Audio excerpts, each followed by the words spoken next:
Good. Okay. Well, as I mentioned before, my name is Natasha Telger. I am with the Illinois workNet team in Springfield, Illinois. And it looks like everyone can hear me, so that's wonderful. So we will have some more people join us, but since it is 10 o'clock, we're going to go ahead and get started. Okay, so today we're going to talk about Illinois workNet partner training. And if you haven't already, you can download the materials in the lower left-hand corner. You can also answer the polling questions, and that way I know a little bit about everyone that's joined us. We just want to make sure that if you have access, if you have an Illinois workNet account, that you can access your Illinois workNet account, because some of the things we're going to talk about today, site management, user management, and some of the reporting tools, those are only available to various workforce partners depending on their user role. So if you're a person that is responsible for maintaining that information, we need to make sure that you have the appropriate user role and that you can access those things, those tools. So we're going to check later on. If you don't have access to those tools right now, you're more than welcome to continue with us with the webinar so you can learn about some of the tools that are available within Illinois workNet. And if you are the appropriate person to have access to those tools, then we can work with you and give you the appropriate user role. So we're going to take a look at the tools. I'm going to provide a demonstration on those tools, and then we are going to have everyone log in and make sure that you have access to the tools if you're supposed to have access to them. Then we will also get a list of names and people who are participating that, if you have any questions, we can work with you.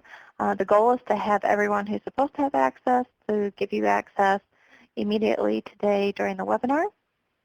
And if you don't have access, we want to work with you to make sure that we can get that set up for you. So let's go ahead and jump in. We're going to take a look at site admin tools first. One of the things I do want to point out is that Illinois workNet is in the process of a significant upgrade and redesign. So the tools that you'll be using or you have access to, they'll be this way for a little while, but just to let you know that there is a redesign coming up, and so that may impact some of these tools, but we will have plenty of webinars to show you any types of changes, as well as collecting your feedback on those changes as well. Okay, when we talk about site management, we really think of it as kind of like the backbone to Illinois workNet. It's a way that we organize the information on the workforce partner pathway. And we have, whenever you are in site management, your location is set up within your local workforce investment area. And for each of your locations, your staff can set up an Illinois workNet account, and they're associated with your location. This is important that the information stays up to date, because we do use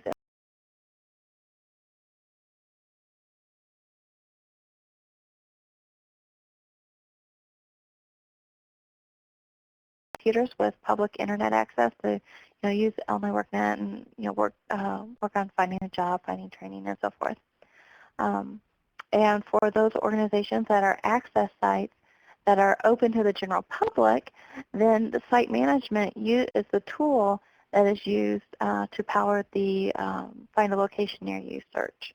We also have some other kind of sites. We have sites that are access sites that are not open to the general public, and so your information is not put out there in that search, because we don't want to send people to a location that they're not going to be able to access the services. Then we also have dissemination locations, and those are locations that they disseminate information and about Illinois workNet to their customers, but they don't have public access computers with internet access. It's also really important that the users maintain their information and are associated with the appropriate location, because we have different tools that are available in the Online WorkNet. And your tools, if you're using the communication tools within the customer groups, then that is used, your information is used as a signature on those on the emails, messages, and so forth.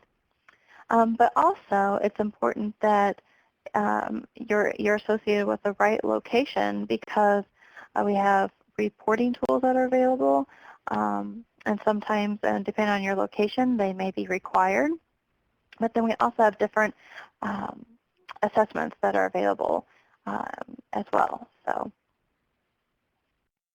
we have several different ways that you can add your partner site into Online WorkNet. We have a wizard approach, and you can set that up if you have your customers, or I'm sorry, not your customers, your workforce partners.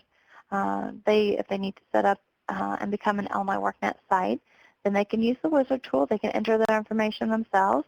And if they don't already have a workforce partner account, then they can use the wizard tool that will allow them to set up their workforce partner account and set up their partner site all at one time. So that's really convenient. We also have a site management form that's available, so that if you're a coordinator or manager or so forth, you can enter the information directly into site management. And then we also pull sites from IWDS. And IWDS is the master, the controlling database. And so sites that need to be updated, those sites that come from IWDS, since IWDS is the controlling database that needs to be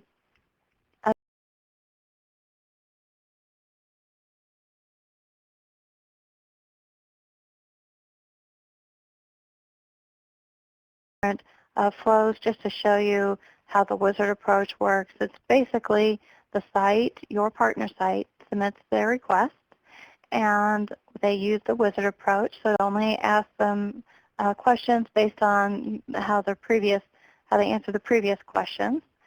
So they're not answering questions unnecessarily. An email is sent to the person that's requesting it, just to make sure that you are a person and you really do want to submit your request. Once they say, yes, I do want to do that, a notice is sent to the coordinator, and they can approve or deny. If it's denied, then they simply type in the reason why. Maybe it could be because your site is already a site, so this would be a duplicate, and then they could just refer them to the correct location.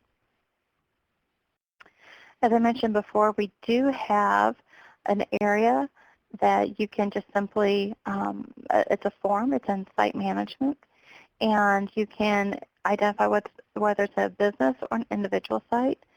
Most of our sites are individual sites, and those are locations that help your customers with, providing them services to help them reach their employment and training goals. So you'd select an individual, and let me go ahead and make this a little bit larger so you can see this. Okay. We also have, you'll see along the right-hand side of this column where it says source, you'll see that it says WorkNet, WorkNet, WorkNet, and then at the bottom there's an IWDS site. So that way you can tell the difference between sites that are a WorkNet site is a site that's been entered just using the form, or through using the wizard approach. The IWDS location is one that came from IWDS, so it's a WIA-funded resource room. Okay.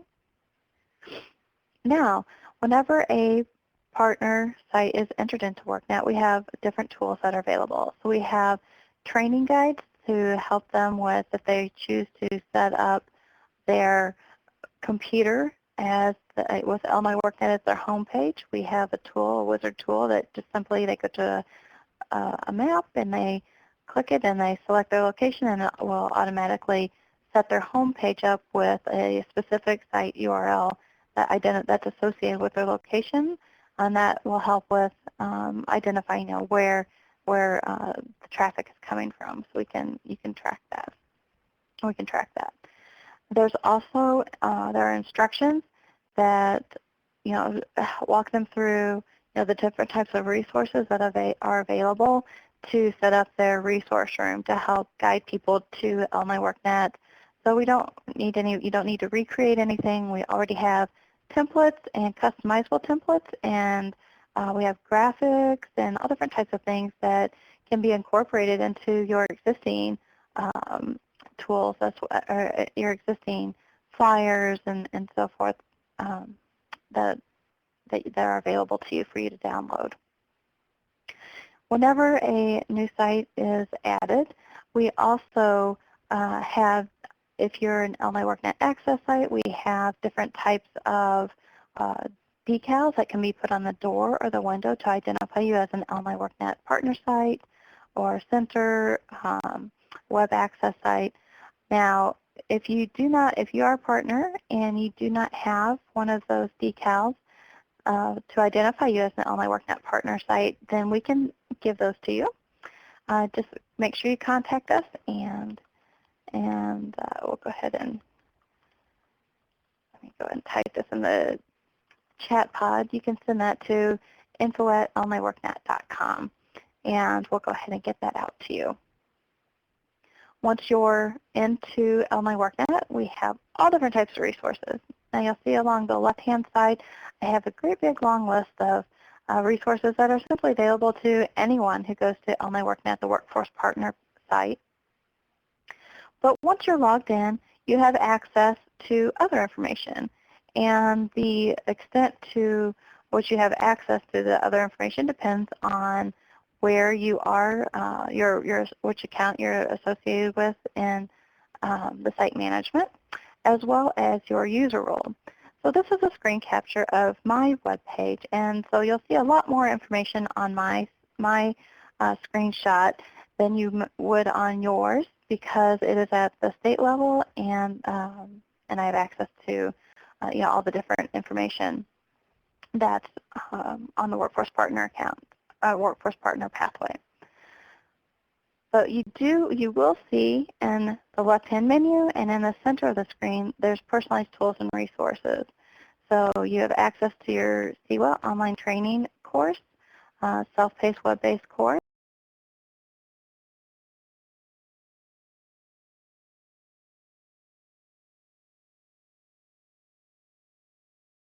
different types of announcements, and local promotions for your partners.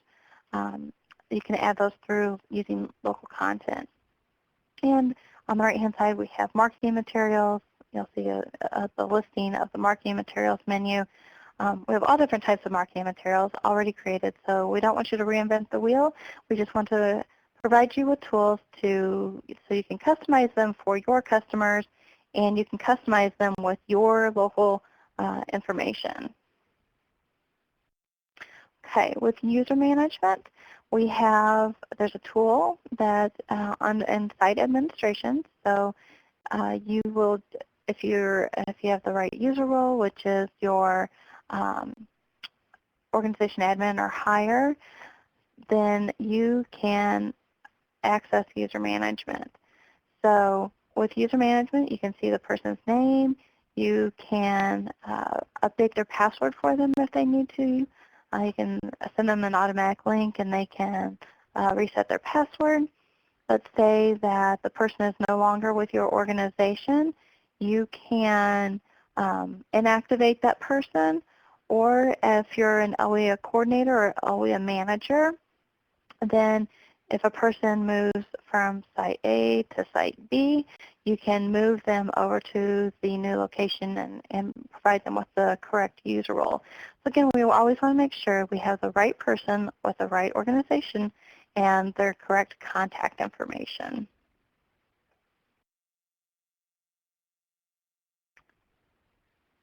Okay. Now, it's important to have the correct user role, because there are many sites that are required to complete quarterly reports, as well as as I mentioned before, we want to make sure that your site information is always maintained and up to date. So if you have the org admin role, then you can access your quarterly reports. You can also access your site information so you can maintain your site information. If you are an LWIA coordinator or an LWIA manager, you have access to your entire local workforce investment area, all your partners' information, so that if you need to provide assistance or update the information, then you can access that and provide assistance to them as well. Now we have had some instances where we have a workforce partner, and maybe they're at a north location, but you have a south location, and they need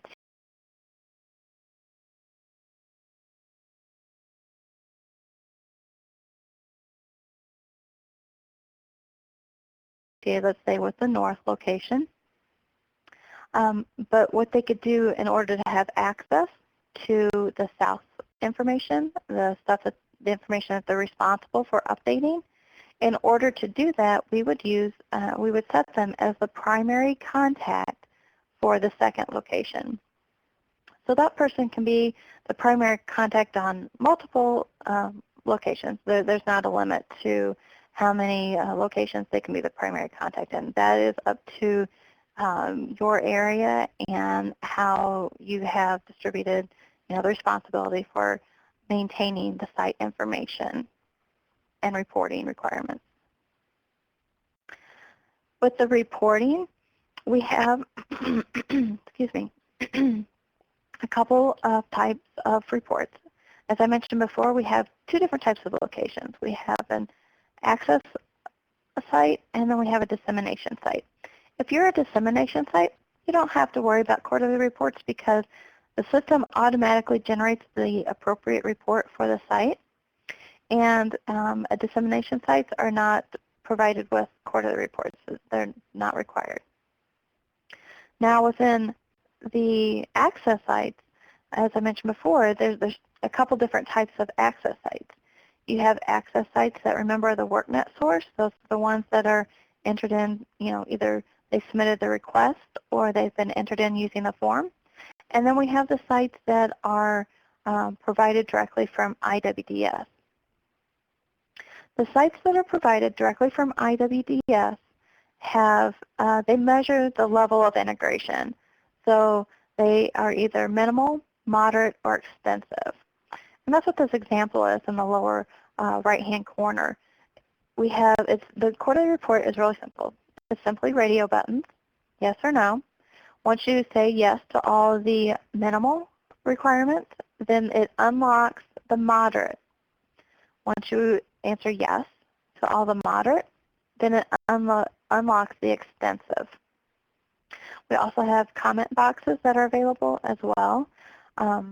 So those are for the IWDS access sites. We also have access sites that are workNet locations. If you're an access site that's a workNet location, it simply provides yes/no radio buttons for each of the sections, and it does not measure the level of integration as minimum.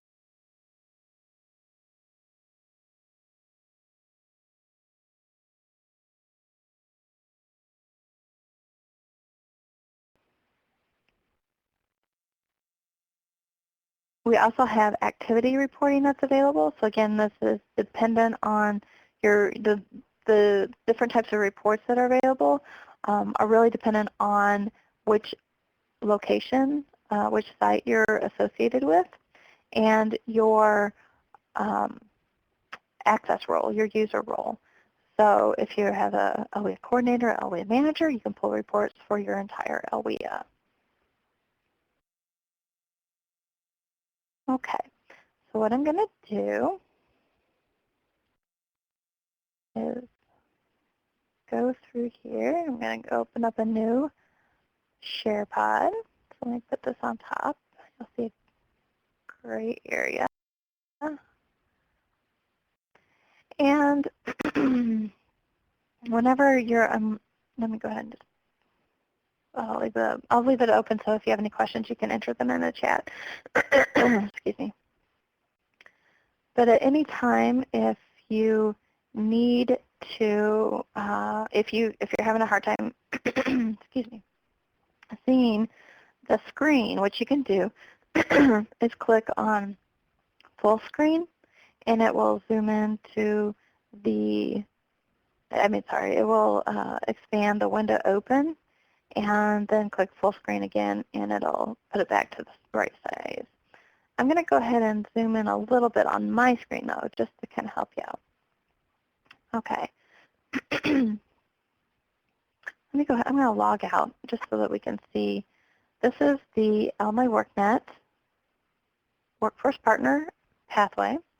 And whenever you have your partners to sign in, they just simply go to this page, and it has the 1-2 instructions. You know, they want to, first of all, double check to make sure that the site, if you're not already a site, because we don't want them to go through, answer all these questions, and then just to find out that their site was already in there.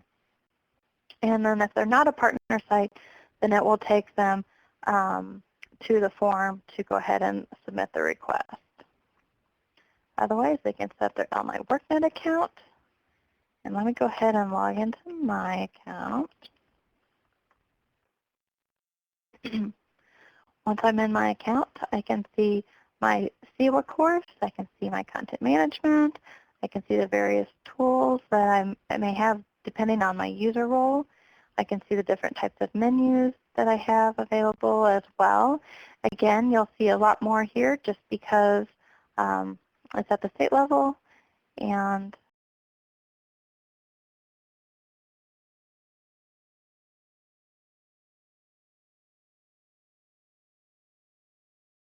that's my first area.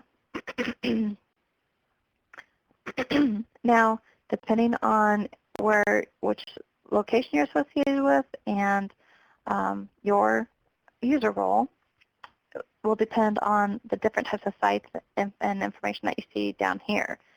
So I'm going to go ahead and click on the location.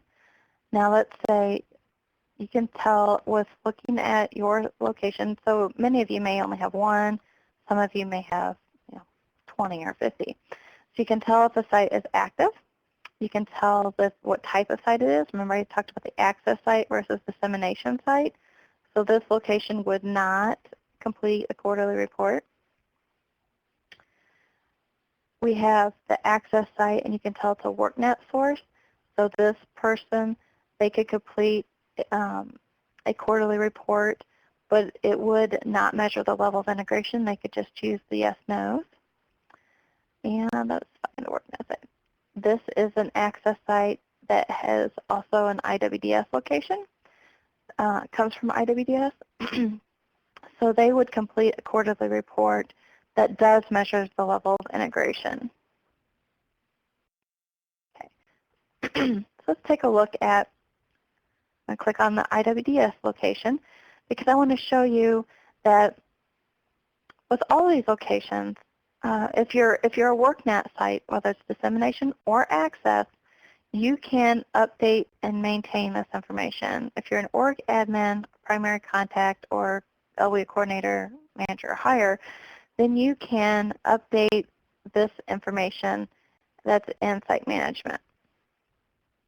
If this is an IWDS site, which is what we're looking at right now, there are some fields that you cannot update through LMI workNet, and you can see that the sites that are locked with these little padlocks, those you cannot update through LMI workNet. You would have to follow the DCO policy 06PL24 and follow that policy to update this information through IWDS. But you can see there's still quite a bit of information that you can update just strictly through LMI workNet. It's really important that we have the correct hours of operation, that you're open to the general public, your contact information, and this is what's especially important. We want to make sure that all the services that are offered at your location are properly indicated, in this checklist. We use this information, and customers can search this information based on this information. If they want to find only locations that offer services for immigrants, they can narrow the search by that. So it's important to have the information up to date. Okay, so that's site management. So if you're an OEA coordinator and a new site is added through IWDS, you'll receive an email notice that says a new site has been added, and all the information that does not have a padlock next to it, that information needs to be updated as soon as possible so that we can make sure that that site list is correct. I'm going to jump over to the quarterly report. We have a couple samples here. If you're an OEA coordinator or OEA manager, then you have access to the OEA-wide questions. There's only 2 sections, so this is the extent of the OEA-wide. Again, you'll see that I can't click on moderate or extensive until I click yes to all the minimal. Once I say yes to minimal, then I can click moderate.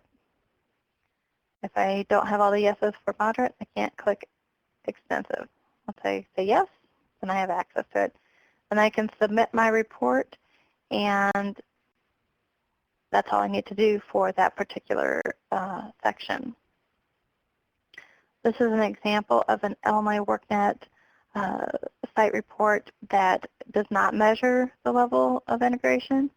So I can select the yeses in any order and submit my report. Okay, so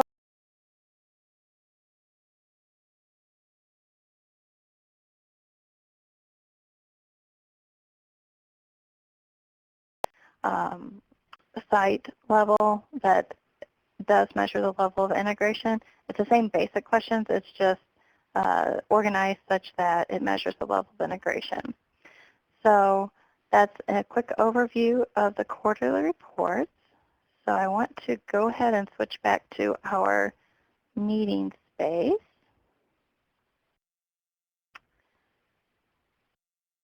Because I want to make sure that everyone can access their information if they are supposed to have access to this. Looks like, okay, good. We got it all taken care of. Okay, well, great. That's wonderful. Okay, so we're going to go ahead, and it looks like everybody's taken care of who needs to have access, so that's wonderful. And if you find out later on that you need access to these resources, then just send an email to info@illinoisworknet.com, and we'll work with you and your coordinator to make sure that you have the right access. So what we want to do is just, from going forward, we just want to make sure that, you're have your site information updated. And what we're going to do is move towards an automatic notification process. So it's not something that you have to try and remember to do all the time. Just, every 6 months or so, we'll send you an note just to double check your site information, just to make sure it's correct. We also want to make sure that if you're an access site, that your location is set up appropriately. So if you need a decal for your door or your window, let us know and we can get that out to you. We also want to make sure that you have access to and complete the quarterly reports. The digital divide locations and IWDS locations are the sites that are required to complete the quarterly reports. Other locations may request that you complete it just because it's a good communication tool. They can quickly take a look at your quarterly report just to see how you're integrating Illinois WorkNet into your daily activities. Also complete the SEWA. It's an online self-paced web-based course, and it just helps you become familiar with the resources that are available. And then also we have some tutorials because we do have quite a few different types of assessments that are available to you and different tools, customer groups and communication tools that you can use. And even, for example, the NOCTI assessment, it's free to Illinois WorkNet partners, so you can access that through Illinois WorkNet. So go ahead and take a look at those tutorials to help become familiar with those as well. And then also, we want to have you, just keep an eye out for the different notifications that are about the updates to the Illinois WorkNet website. And then we also have the Illinois WorkNet Job Prep app that will be coming out this month as well. So we wanted to obviously get your feedback on those items. We'll have training opportunities and also, just different notices about different types of tools that we'll be releasing as well. So with that, I want to thank everybody for joining us today. And if you have any questions, feel free to go ahead and type them in